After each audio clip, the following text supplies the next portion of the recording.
고등학교 입학을 앞둔 강영기 바른교육학원의 제자들에게 내신 만점을 위한 공부 방법에 대해 안내드리겠습니다. 집중해 주세요. 학교 출판사에 맞는 예쁜 자습서를 준비해 주세요. 예습하기에는 교과서보다는 알록달록한 자습서가 적당합니다. 고등학교 입학 전까지 힘들겠지만 최소한 3회독을 하는 게 목표입니다. 따라주실 거죠? 어쩔 수 없습니다. 강제입니다. 그럼 시작해 볼까요? 자습서를 처음 읽을 때는 너무 오랜 시간을 투자하지 마세요. 전체를 다 읽기도 전에 지쳐서 자빠지게 될 거예요. 전체를 빠르게 훑어보고 교과서의 수준을 가늠해 봅니다. 소단원 하나를 읽고 난 후 시간을 재봅니다. 시간이 오래 걸릴수록 교과서의 수준이 학습자보다 높거나 흥미도가 떨어지는 부분이라고 생각하면 됩니다. 예습 시간은 학교를 기준으로 1시간 수업 분량이라면 5분에서 10분 정도가 적당합니다. 모르는 개념이나 어휘도 우선 찾지 마세요. 하지만 모르는 단어가 너무 많아 독해가 어렵다면 단어를 찾아서 정리해 두셔야 합니다.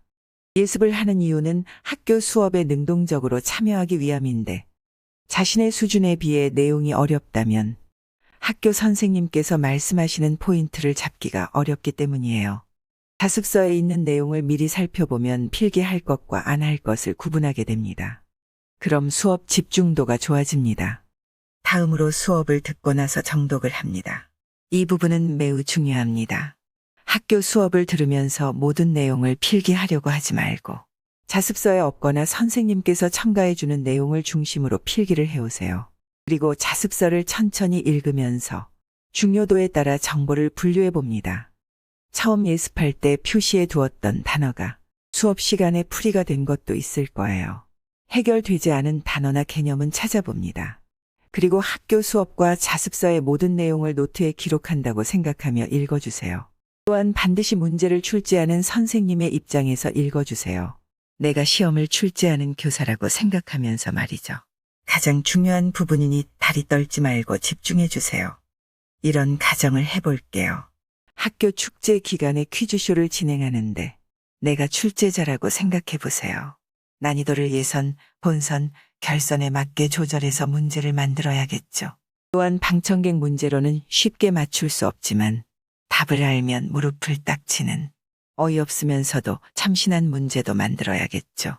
이런 생각을 자습서에 적용해서 읽어보면 내용의 난이도가 파악되는 것뿐 아니라 작은 것 하나도 놓치지 않고 읽을 수 있을 겁니다.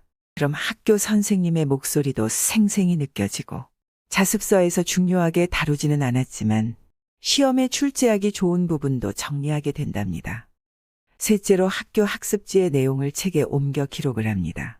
하지만 정리를 하다 보면 옮기는 것 자체가 무의미한 경우도 있습니다. 이것은 실전 경험을 많이 쌓아야 구별이 가능합니다.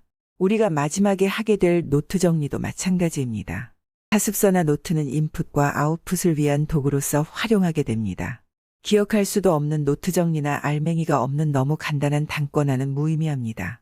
초보자는 학교 선생님의 말씀, 학습지의 내용, 자습서의 내용을 모두 기록한다는 느낌으로 노트 정리를 합니다. 숙달이 되면 그때는 스스로 공부하는 방법을 터득하게 될 겁니다. 물론 우리가 풀게 되는 모든 문제와 해설지도 옮겨야겠죠. 주의할 점은 자신이 중요하게 생각하는 부분만 읽거나 출제될 문제만 정리한다면 큰 실수를 하시는 겁니다. 실수하지 마세요. 혼납니다. 이상으로 간단한 예습부터 고등학교 입학 후 정도까지 안내드렸습니다. 물론 이게 다가 아닙니다. 앞으로 천천히 하나하나 보여드리겠습니다. 기대하셔도 좋습니다. 올해도 최고의 결과를 낼 수 있도록 최선을 다하겠습니다. 저희 학원을 믿고 따라주는 제자들에게 항상 고맙게 생각합니다. 여러분도 학원을 고맙게 생각해 주세요. 이제 파이팅만 남았습니다. 그럼 여러분은 파이팅 하시면 됩니다. 저희는 이미 내신을 위해 질주하고 있습니다.